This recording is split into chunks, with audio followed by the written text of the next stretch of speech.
பார்வதியோட வீட்டுக்கு போய் முத்து மீனாவும் விஜயாவை வந்து வீட்டுக்கு கூப்பிடுறாங்க. அப்போ வந்து நான் வரமாட்டேன், எனக்கு மரியாதை இல்லாத இடத்துல நான் எதுக்கு வரணும், நான் வரமாட்டேன் அப்படின்னு சொல்லி விஜயா சொல்கிறாங்க. உடனே முத்து இருந்துட்டு இதே மாதிரி தான் அப்பாவோட ஃப்ரெண்டு ஒருத்தங்க, அவங்க ஒய்ஃப் வந்து எப்போ பாரு சண்டை போட்டுகிட்டே இருந்தாங்க.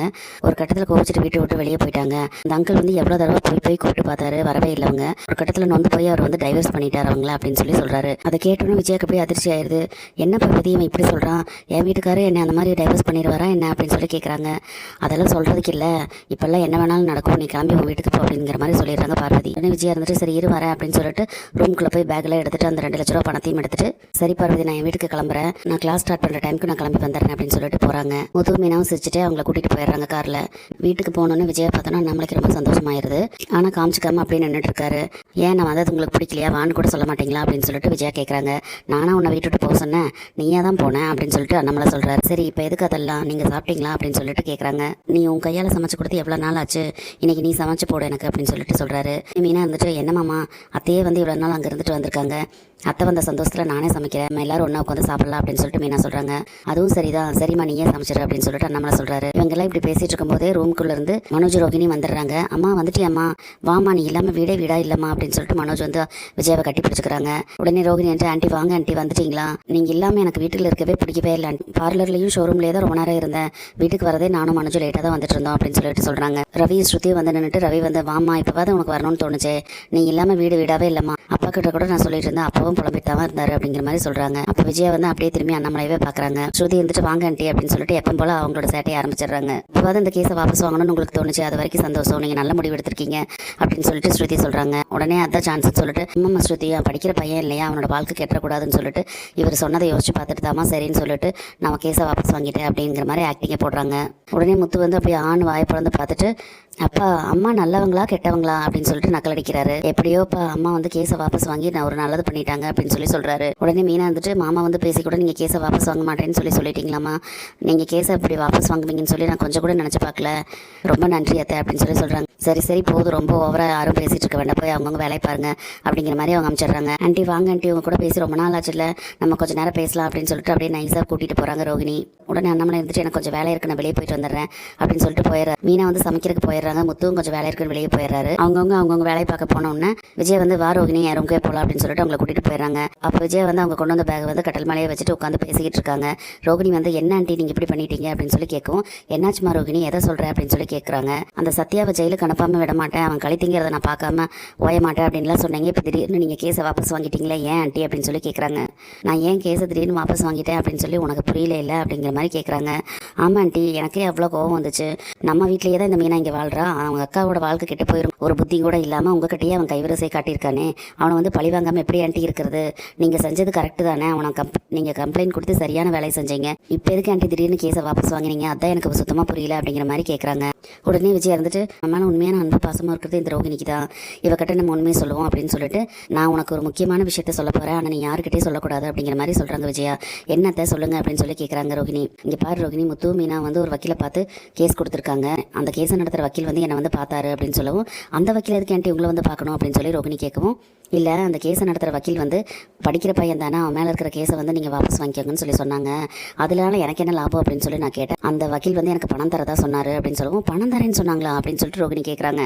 ஆமாம்மா அப்படின்னு சொல்லவும், அதனால் ஃபஸ்ட்டு அவர் 50,000 எனக்கு கொடுக்குறேன்னு சொல்லி சொன்னார், நான் வந்து எதுக்கு 50,000 வச்சுட்டு நான் என்ன நாக்கு வலிக்கிறதா, அதெல்லாம் ஒன்றும் சரிப்பட்டு வராதுன்னு சொல்லிட்டேன், அப்புறம் அவர் 1 லட்சமும் கொடுக்குறேன்னாரு, அப்போவும் நான் ஒத்துக்கல அப்படின்னு சொல்கிறாங்க. அப்புறம் அவங்க 1 லட்சம் தரேன்னு சொன்னாங்க அப்படின்னா, அப்போ 1 லட்சத்தை வாங்கிட்டு தான் இந்த கேஸை நீங்கள் வாபஸ் வாங்கினீங்களா அப்படின்னு சொல்லி ரோகிணி கேட்குறாங்க. இல்லை ரோகிணி 1 லட்சமே எனக்கு கம்மியாக தான் தோணுச்சு, 2 லட்சம் கொடுத்தா நான் வேணா நான் கேஸை வாபஸ் வாங்குறேன்னு சொல்லி சொன்னேன். உடனே அந்த வக்கீல் சரின்னு சொல்லிட்டான், அதனால் அந்த 2 லட்சத்தை வாங்கிட்டு தான் ரோகிணி நான் அந்த கேஸை வாபஸ் வாங்கினேன், இதை நீ யாருக்கிட்டையும் சொல்லாத, நீ என்னோட பாசமான மருமக, என் மேலே உண்மையான அன்பும் மரியாதையும் இருக்கிறதுனால தான் நான் உங்ககிட்ட சொல்கிறேன் அப்படின்னு சொல்கிறாங்க. அதை கேட்டோன்னு ரோகிணிக்கு வந்து ஒரு மாதிரி ஆயிடுது. ஓ சோழியும் குடிமே சும்மா ஆடலை, பணத்தை வாங்கிட்டு தான் இவங்க வந்து கேஸை வாபஸ் வாங்கியிருக்காங்க, நம்மளை விட கில்லாடியாக இருப்பாங்க போல இருக்குது அப்படின்னு சொல்லி யோசிச்சுட்டு இருக்காங்க.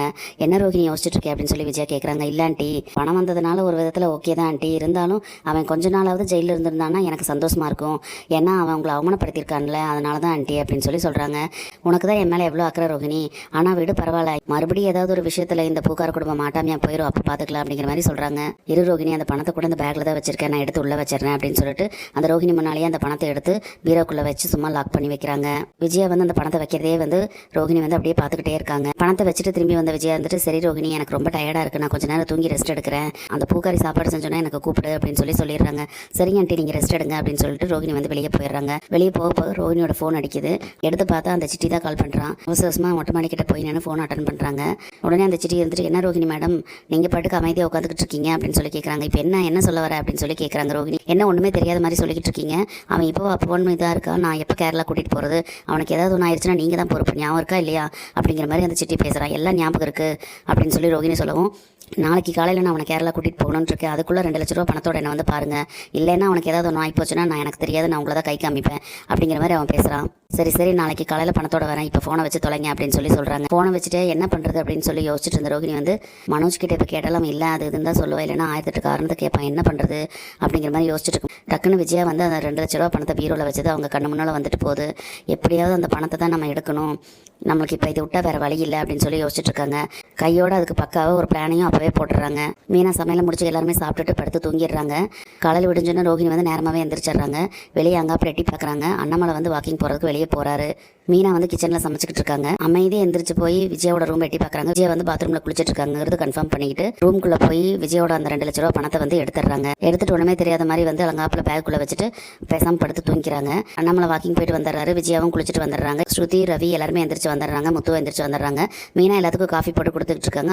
அப்போ ஒன்றுமே தெரியாத மாதிரி ரோகிணி வந்து எனக்கு ரொம்ப தலைவலிக்குது மனோஜ், நீங்கள் போய் விக்ஸ் கொண்டு வாங்க அப்படின்னு சொல்கிறாங்க. விக்ஸ் எங்கே இருக்குது, இங்கே இல்லையே அப்படிங்கும்போது ஆன்ட்டியோட ரூமில் இருக்கும், போய் எடுத்துட்டு வாங்க அப்படின்னு சொல்லி அவங்கள அனுப்புகிறாங்க. மனோஜ் வந்து விஜயோட ரூம்குள்ளே போகிறது வந்து அவங்க எல்லாருமே பார்க்குறாங்க. ஹாலில் உட்காந்துட்டு, என்னடா மனோஜ் எங்கே அங்கே போகிற அப்படின்னு சொல்லி விஜயா கேட்குறாங்க. இல்லைம்மா ரோகிணிக்கு வந்து தலைவலிக்குதாம்மா, விக்ஸ் வேணும்னு சொல்லி கேட்டால் அதனால தாம்மா அப்படின்னு சொல்லி அங்கே தான் இருக்குது சைட் டேபிளில் போய் எடுத்துக்க அப்படின்னு சொல்லி விஜயா சொல்கிறாங்க.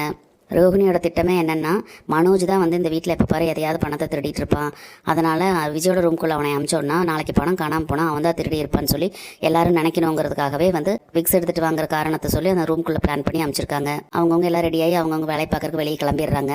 அவசரமாக ரெடியாகி ரோகிணி வந்து சரி எனக்கு பார்லரில் கொஞ்சம் வேலை இருக்குது நான் கிளம்புறேன் அப்படின்னு சொல்கிறாங்க. என்ன ரோகிணி நான் வரேன் இரு, நம்ம 2 பேரும் ஒன்றாவே போயிடலான்னு சொல்லி மனோஜ் சொல்கிறாரு. இல்லை எனக்கு அவசரமாக ஒரு கிளைண்ட் பார்க்க வேண்டியது இருக்குது, நான் சீக்கிரமாக போகிறேன் அப்படின்னு சொல்லிட்டு கிளம்பிடுறாங்க. வெளியே போகணுன்னா ரோகிணி வந்து வித்யாவுக்கு கால் பண்ணுறாங்க. அந்த சிட்டியை போய் பார்க்கறக்கு போகணும்டி வாடி அப்படின்னு சொல்லவும், எதுக்கடி இவ்வளோ அவசரமாக இந்நேரத்துக்கே கூப்பிட்றேன் அப்படின்னு சொல்லுவோம். இல்லடி அந்த பணம் ரெடி ஆயிடுச்சு, சீக்கிரமாக கொடுக்கணும், நான் கையில் வச்சுட்டு இருந்தேன், எனக்கு பிரச்சனை, சீக்கிரமா அப்படின்னு சொல்கிறாங்க. சரி இருடி வந்துடுறேன் அப்படின்னு சொல்லிட்டு கொஞ்சம் நேரத்தில் அவங்களும் வந்துடுறாங்க. கிளம்பி வெளியே போகிறாங்க. 2 பேர் சேர்ந்து அந்த சிட்டியோட ஆஃபீஸ்க்கு போகிறாங்க. ஏதிரி பணம் எப்படி ரெடி பண்ண, மனோஜ் கொடுத்துட்டாரா, என்னடி அவர்கிட்ட எப்போ போல பொய்யா சொன்னேன் அப்படின்னு சொல்லி கேட்கும். ஏய் சும்மா ரெடி, மனோஜ் வந்து கொடுக்கல, ஆன்ட்டி வந்து பணம் வச்சுருந்தாங்க அதை தான் எடுத்தேன் அப்படின்னு சொல்கிறேன். என்னடி சொல்கிற, மீனாவோட தம்பி சத்யா வந்து உங்கள் ஆன்ட்டி கிட்ட பணத்தை திருடுறதுக்கே வந்து அத்தனை தூரம் அவனை கழுவி ஊற்றுனேன், இப்போ உங்கள் அத்தை கட்டியே நீ கை வச்சிருக்கேடி, என்னடி இது அப்படின்னு சொல்லி கேட்குறாங்க. அப்போ உனக்கு என்னடி தண்டனை கொடுக்கணும் அப்படின்னு சொல்லிட்டு வித்யா கேட்குறாங்க. ஏய் என்னடி கொடுப்பா அப்படின்னு சொல்லிட்டு கேட்குறாங்க. சரி நட போகலாம் அப்படின்னு சொல்லிட்டு 2 பேரும் சிட்டி பார்க்கறக்கு போகிறாங்க. இந்த ரோகிணி பண்ணுற திருட்டு தனத்துக்கு அளவே இல்லாமல் போயிட்டு இருக்குது. விஜயா வந்து எப்போ அந்த பணத்தை எடுக்கிறதுக்காக பீரோ திறந்து தொலைவுறாங்களோ அப்போ தான் இருக்குது. இனி என்னெல்லாம் நடக்க போகுதுன்னு சொல்லி நம்ம பொறுத்திருந்து பார்க்கலாம் ஃப்ரெண்ட்ஸ். நம்ம வீடியோ பிடிச்சிருந்தா லைக் பண்ணி சப்ஸ்கிரைப் பண்ணுங்கள். தேங்க்யூ.